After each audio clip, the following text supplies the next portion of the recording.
Bonjour les enfants de l'arc-en-ciel, j'espère que vous avez profité des vacances et vous êtes bien reposés. Comme je vous le dis toujours, le travail implique le repos et le repos implique le travail. Donc je vous souhaite une bonne reprise. Alors aujourd'hui, j'aimerais bien vous proposer une démarche pour trouver un carré magique. Alors, tout d'abord, permettez-moi de vous faire un petit rappel sur la définition d'un carré magique. Alors, un carré est dit magique si la somme des nombres situés à la verticale, à l'horizontale et à la diagonale est toujours la même. Cette somme est appelée somme magique. Alors, on va se limiter à un carré qui a 3 lignes et 3 colonnes. Donc, on aura bien sûr 9 nombres, ou bien on aura besoin de 9 nombres. Pour cette raison, j'aimerais bien vous proposer une application qu'on va faire ensemble. Alors, sur la fiche, j'ai proposé 9 nombres, comme vous le voyez. Donc, 0, 2, 4, 6, 8, 10, 12, 14, 16. Alors donc, la première remarque qu'on peut faire, c'est que j'ai donné l'ordre croissant. Donc à chaque fois, lorsqu'on vous propose 9 nombres et on vous demande de trouver un carré magique, vous devez donner l'ordre croissant, c'est-à-dire du plus petit au plus grand. Et ces nombres qu'on propose, normalement, il y a une condition qui est très importante, c'est que les nombres doivent être consécutifs. Alors, une fois qu'on a bien donné l'ordre, je peux détecter le centre de cette série. C'est-à-dire, ces nombres sont classés du plus petit au plus grand. Donc, je peux trouver le centre de cette série de nombres. Alors, donc, on remarque bien que j'ai entouré le 8. Donc, le 8, c'est le centre de cette série. Donc, on va l'appeler centre magique.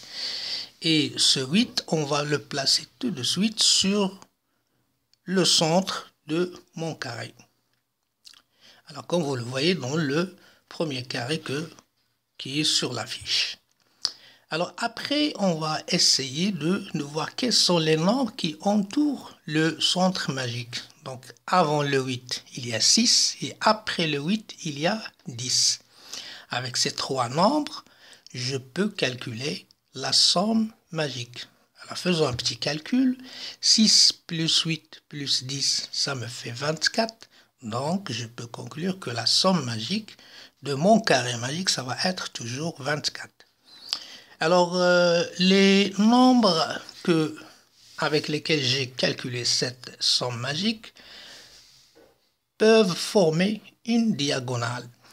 Alors, comme vous le voyez devant vous, dans le deuxième carré magique, j'ai placé 6, 8, 10 dans une diagonale. J'ai fait un choix. Alors, vous avez le choix de faire soit du haut vers le bas ou bien du bas vers le haut. Moi, j'ai choisi 6, 8, 10, c'est du haut vers le bas. Alors donc, la deuxième étape qui vient par la suite, c'est de voir le plus grand nombre qui est dans la diagonale, c'est 10. Quel est le nombre d'après la série? Quel est le nombre qui vient juste après le 10? C'est le 12. Alors vous avez le droit de placer le 12 soit dans la case qui est juste au-dessus de 10, soit dans la case qui est juste à côté, c'est-à-dire à droite de 10. Alors moi, j'ai fait un choix dans le troisième carré. J'ai placé le 12 dans la case qui vient juste au-dessus de 10. Très bien. Alors maintenant, une fois qu'on a fait ce travail, il nous reste à faire des calculs très simples. Alors, vous voyez, dans le quatrième carré magique, j'ai placé 2 points d'interrogation, c'est-à-dire 2 nombres en question qu'on peut les trouver facilement.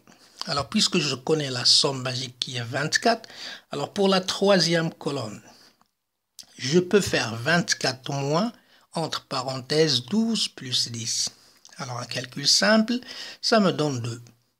Alors, dans mon cinquième carré magique, j'ai placé le point d'interrogation par 2.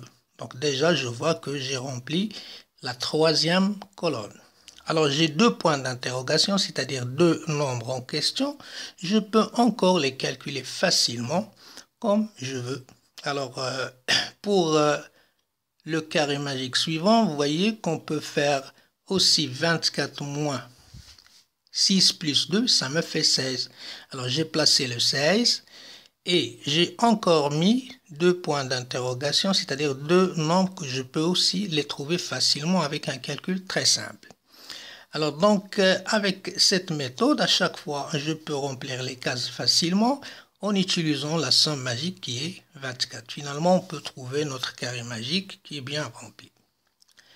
Alors donc voilà, ça c'est la démarche que j'aimerais bien vous faire pour trouver à chaque fois un carré magique.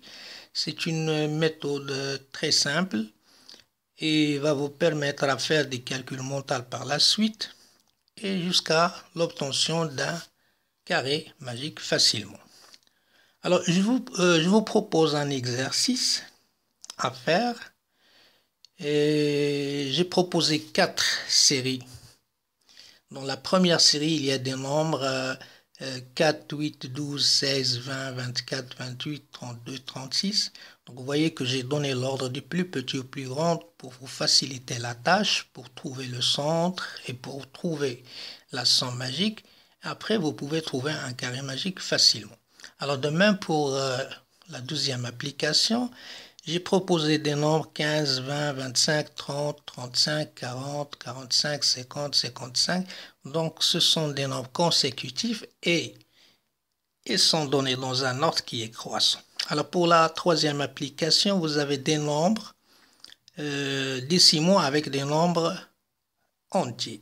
Alors, dans ce cas, vous devez faire attention. Vous devez donner l'ordre croissant. Après, vous allez chercher le centre, la diagonale et par la suite tu peux calculer la somme magique et tu peux trouver ton carré magique facilement aussi.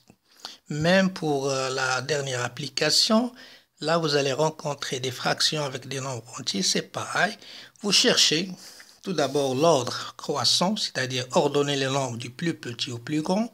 Alors avec les fractions c'est facile aussi, il suffit de les transformer tout d'abord en nombre décimal et après, vous pouvez les classer du plus petit au plus grand et vous pouvez former votre carré magique facilement.